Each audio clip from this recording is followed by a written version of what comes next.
Hello everyone. Today we are going to learn about the industry sector. In this chapter, the economy of Maharashtra. Industry sector is the second sector. In this video, we will learn about the foreign direct investment and general problem in industry sector. And third point is major undertaken by the government for industrial development. Economic survey of Maharashtra 2017 and 18. आज आपण या व्हिडिओमध्ये foreign direct investment म्हणजे काय, industry सेक्टरविषयी माहिती घेणार आहोत.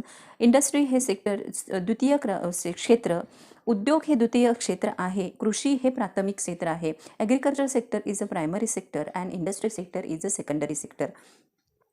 तर विदेशी गुंतवणूक याविषयी आपण माहिती घेणार आहेत आणि general problem in the industry sector म्हणजे उद्योग क्षेत्राच्या समस्या आणि त्या समस्यावरती 2017-18मध्ये केलेल्या ज्या उपाययोजना आहेत याविषयीची माहिती आपण या व्हिडिओमध्ये घेणार आहोत.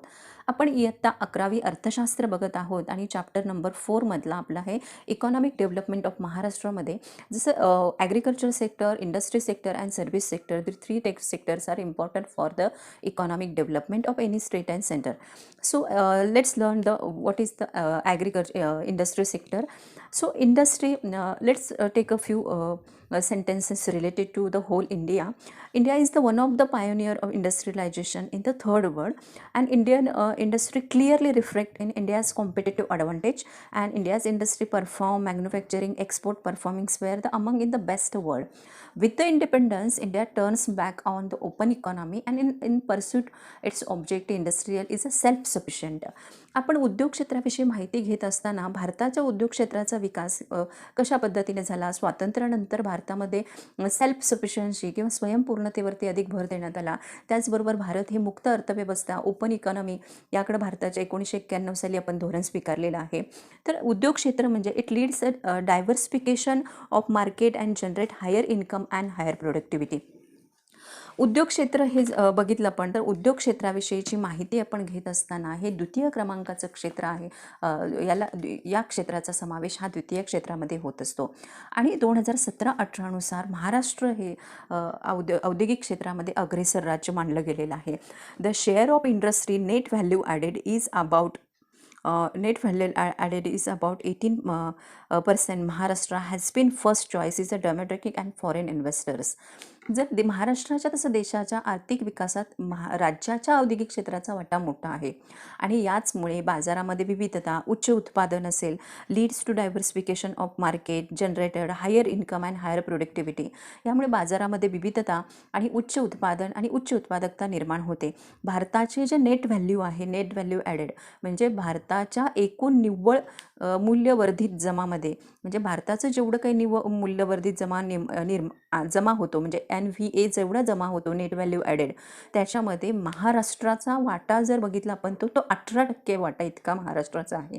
म्हणजे महाराष्ट्र एक फर्स्ट चॉईस आहे, first choice of domestic and foreign investor, की महाराष्ट्र हे प्रादेशिक व विदेशी गुंतवणूकदारांसाठी म्हणजे गुंतवणूक करण्यास प्राधान्य देतात. याचाच अर्थ असा आहे की विदेशातले गुंतवणूकदार असतील किंवा डोमेस्टिक देशांतर्गत गुंतवणूकदार जे असतील, वेगवेगळे उद्योजक जे असतील तर ते गुंतवणूक करण्यासाठी महाराष्ट्रात प्राधान्य देतात.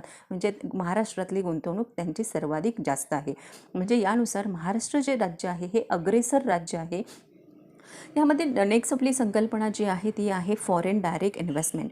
तर फॉरेन डायरेक्ट इन्व्हेस्टमेंट म्हणजे काय आहे, तर फॉरेन डायरेक्ट इन्व्हेस्टमेंट म्हणजे एक इन्व्हेस्टमेंट आहे from one country into the another country, एका देशानं दुसऱ्या देशामध्ये, normally by companies rather than government, की काही कंपन्या किंवा सरकार गुंतवणूक करत असतात आणि that involve establish operation or acquiring tangible asset and including a स्नेकर into the businessman. FDI is not just a transfer of ownership as usually involve the transfer of a factor complementary and capital including in management technology and organizer skill. विदेशी गुंतवणूक जर आपण foreign direct investment म्हणजे काय आहे तर परदेशातल्या किंवा विदेशातल्या लोकांनी देशामध्ये केलेल्या गुंतवणुकीला फॉरेन डायरेक्ट इन्व्हेस्टमेंट असं म्हणतात.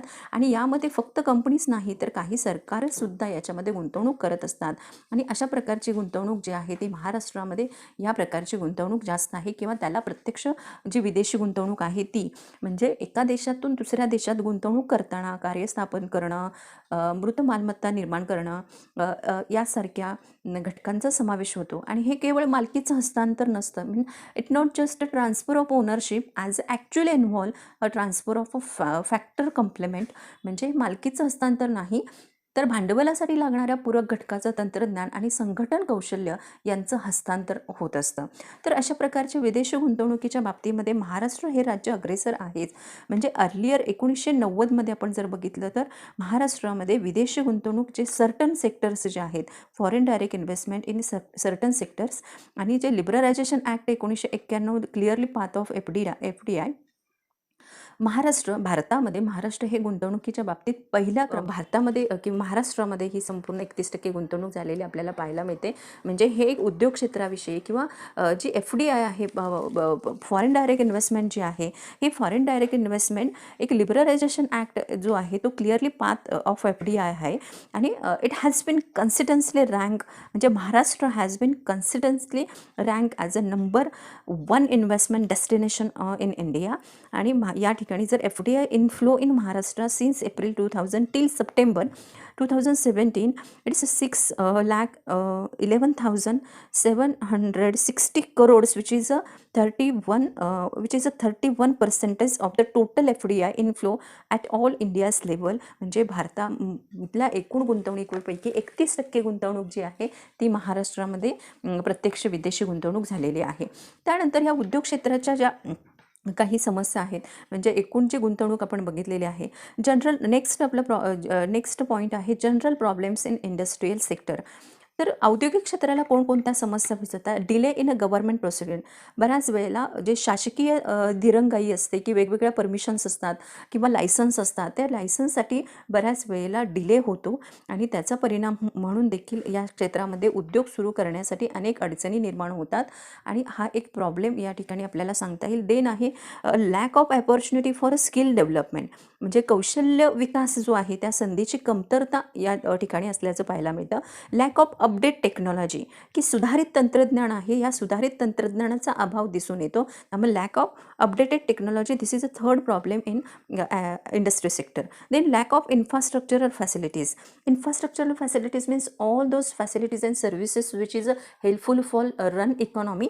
तर अर्थव्यवस्था, उद्योग यांच्यासाठी ज्या फॅसिलिटीज आहेत त्या infrastructure facilities, lack of infrastructure facilities means transport, communication, electricity, ह्या ज्या फॅसिलिटीज आहेत याची देखील कमतरता किंवा या पायाभूत सुविधांचा अभाव आहे. Lack of motivation of new entrepreneur, नवीन उद्योजकांना प्रोत्साहनाचा अभाव आहे. लॅक ऑफ डेव्हलपमेंट प्रोग्राम, बऱ्याच वेळेला जे विकास कार्यक्रम असतात, विकास कार्यक्रम ते developmental programme also helpful to increase industrialisation, it help to increase growth of industry, but lack of development programme, विकास कार्यक्रमाचा अभाव असल्यामुळे देखील या क्षेत्राला समस्या. आणि रिजनल इम्बॅलन्स, की प्रादेशिक असमतोल आहे, की काही ठिकाणी म्हणजे आपण महाराष्ट्रामध्ये जरी बघितलं तर काही जिल्हे अतिशय प्रगत आहेत, ॲडव्हान्स आहेत, पण काही जिल्ह्यांमध्ये आपण बघितलं तर ते मागासलेले जिल्हे आहेत. आणि हा जो एक रिजनल इम्बॅलन्स आहे ही देखील एक समस्या आहे. तर औद्योगिक क्षेत्राला भेडसावणाऱ्या समस्या कोणत्या आहेत? तर delay in government procedure, lack of opportunities for skill development, lack of updated technology, then lack of infrastructural facility, lack of motivation to new entrepreneurs and lack of development program and regional imbalance, these all problems in industry sector. Then next point is a major undertaken by the government for industrial development, economic survey of Maharashtra 2017-18. आपण यानंतर महाराष्ट्र सरकारने या सगळ्या समस्यावरती कोणत्या उपाययोजना केलेल्या आहेत? तर फर्स्ट आहे the single window cell watch initiate to provide all clearance to existence and prospective investors, की एक संभाव्य गुंतवणूकदारांसाठी सर्व प्रकारच्या मान्यता देण्यासाठी एक खिडकी योजना सुरू केलेली आहे, म्हणजे सिंगल विंडो सुरू केलेली आहे. आणि त्याच्यामुळे जी काही उद्योगांसाठी परमिशन लागते ती तुम्हाला एका ठिकाणी मिळून जाते, ही एक उपाययोजना केलेली आहे. नेक्स्ट आहे महाराष्ट्र इंडस्ट्री ट्रेड आणि इन्व्हेस्टमेंट अँड फॅसिलिटेशन सेल, एक मैत्री एक इंट्रोड्यूस केलेला आहे to provide online consultation information and investment process.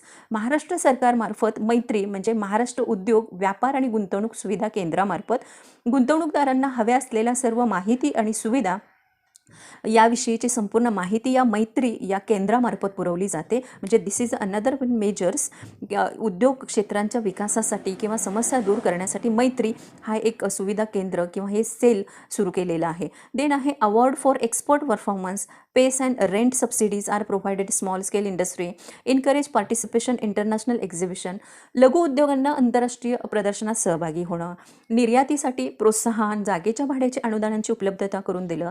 म्हणजे आर्थिक पाहणीनुसार महाराष्ट्र शासनानं केलेल्या उपाययोजनामध्ये लघु उद्योगांना वेगवेगळ्या आंतरराष्ट्रीय जे प्रदर्शन असतात त्याच्यात सहभाग करणं, त्याचबरोबर जागा भाडा अनुदान देणं, अशा प्रकारच्या उपाययोजना केलेल्या आहेत. Then creation of a special zone, special economic zone, a boost industrial growth. So special economic zone म्हणजे काय आहे, तर it refers an area with the particular economic advantages such a lower tax than rest of countries, so as encourage investment and development there. की असा एक special zone म्हणजे असा एक एरिया आहे की जिथे टॅक्स कमी असतात इतर जागांच्या तुलनेने किंवा देशातल्या इतर जे प्लेस आहेत त्याच्या तुलनेने, की जी गुंतवणुकीला प्रोत्साहन देण्यासाठी अशा प्रकारचे सेज किंवा स्पेशल झोन तयार करण्यात आलेले आहेत. Then industrial cluster development programme एक निर्माण करण्यात आलेला आहे, की जो प्रोग्राम जो आहे तो small medium and micro enterprises जे आहेत त्या मायक्रो एंटरप्राइजेसच्या स्टेट ऑफ डेव्हलप करण्यासाठी किंवा या लघु, मध्यम आणि सूक्ष्म उद्योगांसाठी हा एक प्रोग्राम सुरू केलेला आहे, की Maharashtra state industrial cluster development programme आहे. आणि या प्रोग्राम अंतर्गत लघु, मध्यम आणि सूक्ष्म उद्योगांसाठी हा प्रोग्राम सुरू करण्यात आलेला आहे. तर अशा प्रकारे महाराष्ट्र सरकारनं या सर्व उपाययोजना केलेल्या आहेत, की ज्या आपण इथे पाहिलेल्या आहेत. पहिली आहे सिंगल विंडो फॅसिलिटी असेल, देन मैत्री सेल स्थापन केलेला आहे आणि अवॉर्ड दिले परफॉर्मन्ससाठी, निर्यातीला प्रोत्साहन देण्यासाठी, सबसिडी रेंट असेल, इंटरनॅशनल एक्झिबिशन्ससाठी, त्याचबरोबर स्पेशल सेल्स जो झोन आहे ते तयार केलेले आहेत. आणि त्यानंतर हे एक state industrial cluster development programme देखील स्थापन केलेला आहे. तर अशा प्रकारे महाराष्ट्रातल्या उद्योग क्षेत्राची माहिती आपल्याला या ठिकाणी मिळते आहे, की या व्हिडिओमध्ये आपण बघितलेलं आहे की FDI म्हणजे काय आहे, त्याचबरोबर महाराष्ट्रातल्या औद्योगिक क्षेत्राची प्रगती कशी आहे याविषयीची माहिती आपण या व्हिडिओमध्ये घेतलेली आहे. फॉरेन डायरेक्ट इन्व्हेस्टमेंट असेल, त्याचबरोबर औद्योगिक क्षेत्राचा जर हिस्सा आपण बघितला असेल तर ह्या संपूर्ण विषयी माहिती आपण या व्हिडिओमध्ये घेतलेली आहे. हा व्हिडिओ पाहिला